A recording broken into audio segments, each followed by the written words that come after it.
Good morning, and welcome to your morning cereal.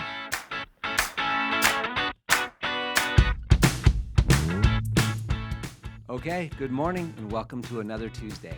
You know, I've been jet-setting around in economy class, taking my kiddos to separate soccer tournaments these past 2 weekends in Vegas, and I'm glad to be back home.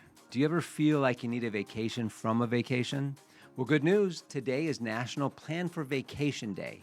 Getting some time off from the daily grind is important if you can manage it. It's good for the body and the mind. Today is also National Lego Day, so rip some bags open and have some fun. And if you find bag 27, let me know. We seem to have lost that bag. If you know, you know. Okay, let's go ahead and just jump into today's episode with today's quotes. One fun, nostalgic quote, and then a second quote to tease our book review later in the episode. Hopefully, one of these quotes will speak to you and jumpstart your day in a positive direction.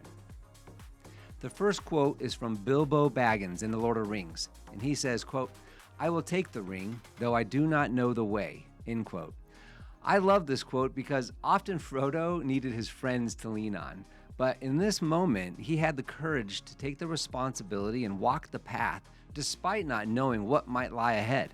Sometimes we surprise ourselves when that spark of courage lights us from within. Grab hold of it and move forward. And today's teaser quote from the book review is, "Exclusive attention to the person who is speaking to you is very important. Nothing else is so flattering as that." And as usual, we'll unpack that here in just a few minutes during the book review segment. But first, let's jump into our usual dose of fun and historic facts from this day in history. Today's news facts are for January 28th. In 1813, Jane Austen's Pride and Prejudice was published anonymously and enjoyed immediate success. It was an all-time classic. In 1958, Gottfried Kirk Christiansen, he filed for a Danish patent. It was later granted for a toy-building block. You may have heard of it. It's the Lego. Apparently, the Lego company has since produced 500 billion Lego pieces, amounting to 10 Lego towers from Earth to the moon. In 1985, the song "We Are the World" was recorded by essentially every popular singer of the time, including Michael Jackson, Lionel Richie, Bruce Springsteen, Stevie Wonder, Huey Lewis, and a whole ton of other pop stars. The song was recorded as USA for Africa to raise funds to help Africa with famine. The next historic fact is a major moment for everybody that's my age, likely because we all watched it live. But this was the day in 1986 that the Space Shuttle Challenger exploded 73 seconds after liftoff from Florida, killing all 7 aboard, including the school teacher who had been chosen as the first American civilian to travel into space. It's crazy how some tragedies can define a generation. Okay, well, let's move on to birthdays. Happy birthday if today is your birthday. You share a birthday with a ton of people. American abstract painter Jackson Pollock was born in 1912.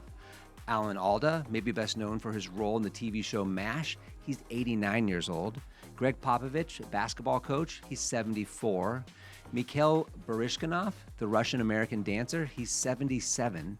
Sarah McLachlan, the Canadian singer, she's 57. Joey Fatone from NSYNC, he's 48. Nick Carter from the Backstreet Boys, he's 45. And Elijah Woods, aka Frodo Baggins, he's 40 years old today. Okay, now to the music and the movies of the 80s, 90s, and 2000s. The number one song on this date, all the way back in 1980, I say all the way back in the 1980, but it wasn't that long ago, I was still here. But in 1980, it was Rock With You by Michael Jackson. Rock With You was Michael's third number one song as a solo artist after Ben, which I actually haven't even heard of, and Don't Stop Till You Get Enough. Interestingly enough, I just got back from Las Vegas, as I was talking about earlier, and I saw the Michael Jackson 1 Cirque du Soleil show with my son. And if you're a Michael Jackson fan, and how can you not be, I'd highly recommend it. You'll hear all of Michael's greatest hits, but you won't hear Rock With You. So just a heads up if that was your jam. Okay, in the number one movie on this date in 1990 was Born on the 4th of July. This was another film by Oliver Stone, which was influenced by the Vietnam War, and it followed Stone's movie Platoon in 1986. The movie earned Stone another Oscar, and it earned Tom Cruise his first Best Actor nomination. Although Tom almost didn't get the part because it was written with Al Pacino in mind. But Pacino was 38 when nearly a decade later when the movie was made, and they went with a younger Tom Cruise who was only 27 at the time. And if you've seen the movie, Tom was in a wheelchair, and apparently Stone found a nerve agent that would paralyze Tom Cruise for a few days, and Cruise was open to the idea of using it. But surprise, the studio's insurance company did not allow it. Okay, well, let's go ahead and move on to some personal growth here in the book review segment of Morning Serial. As you know, this is where we take a few moments to reflect on lessons learned from the current book we're reading, and currently, we're reading through Dale Carnegie's How to Win Friends and Influence People. It's a timeless book that is consistently on all the must-read lists, and it's packed with rock-solid advice and actions for all of us to use and build healthy foundational concepts to live by. And yesterday, we finished up Chapter 3 of Part 2, which was entitled, If You Don't Do This, You're Headed for Trouble. And Carnegie's principle number 3 of Part 2 was, remember that a person's name is to that person the sweetest and most important sound in any language. People are proud of their names, and Carnegie taught us the importance and the almost magic of remembering and using people's names. So principle 3 followed the first and second principles, as one would expect, with principle number 1 being become genuinely interested in other people, and principle number 2 was simply smile. Today, we're beginning Chapter 4 of Part 2, and as a reminder, Part 2 of the book is entitled 6 Ways to Make People Like You. So we are now on Chapter 4, which is entitled, An Easy Way to Become a Good Conversationalist. And Carnegie starts out with a story about being at a party, and a woman had come up to him saying that she wanted to hear all about his travels to Europe. And as they sat down to talk, the woman mentioned how she and her husband had just returned from a trip to Africa. Carnegie took the bait, and he asked her to tell him about their trip. Well, 45 minutes later, they never got to Carnegie's travels in Europe, and Carnegie said this about the woman, quote, she didn't want to hear me talk about my travels. All she wanted was an interested listener, so she could expand her ego and tell about where she had been, end quote. And Carnegie says that the woman is not unusual. Many people are like that. Carnegie tells another story of meeting a botanist at a dinner party and spending quite a bit of time with him.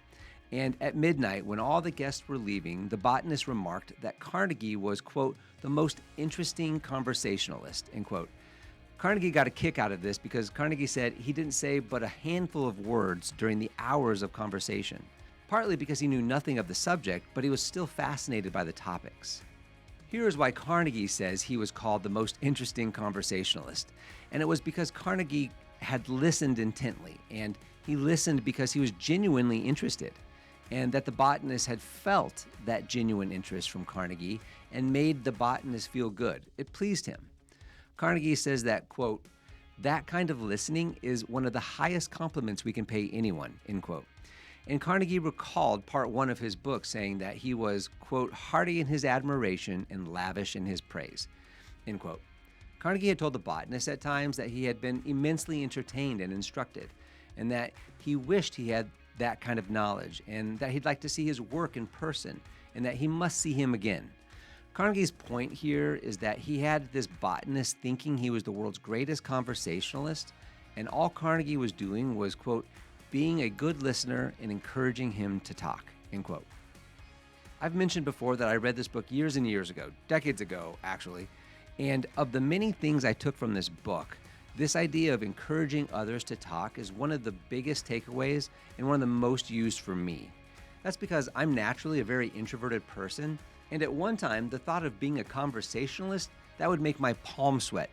But I learned that people do like to talk about themselves. And I don't mean that in an egotistical way where people are being snobbish, but people naturally like to talk about themselves and their lives. And I found that just asking questions about other people and their lives, their kids, their jobs, their hobbies, I found I could actually hold a real adult conversation for a sustained period of time. The second I heard that voice in the back of my mind that was saying, run, you fool, there's nothing else to say, that's when I just ask another question about them. My point here is that I found what Carnegie is teaching us early in this chapter to be right on, and one of my most used takeaways from the book that's proven out time and time again. Carnegie quotes former Harvard president Charles Eliot when asked of the secret to holding a successful business interview. And note that Carnegie's point is that Mr. Eliot's comments can be applied to any conversation and not just a business interview. Here's what Charles Eliot's quote said, quote, there is no mystery about successful business intercourse.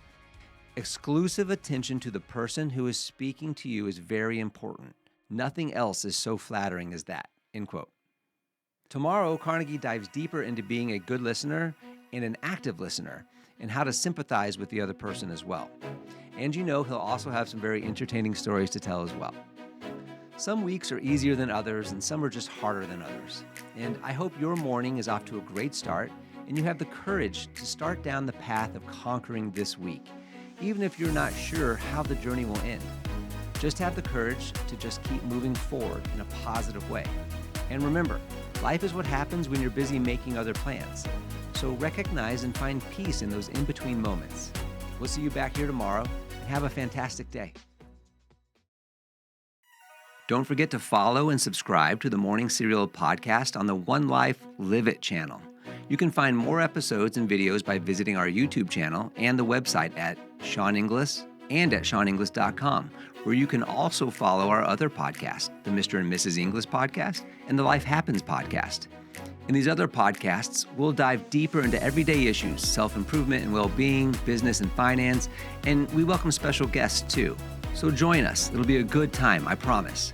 Thanks again for listening. Have a fantastic day, and we'll see you tomorrow.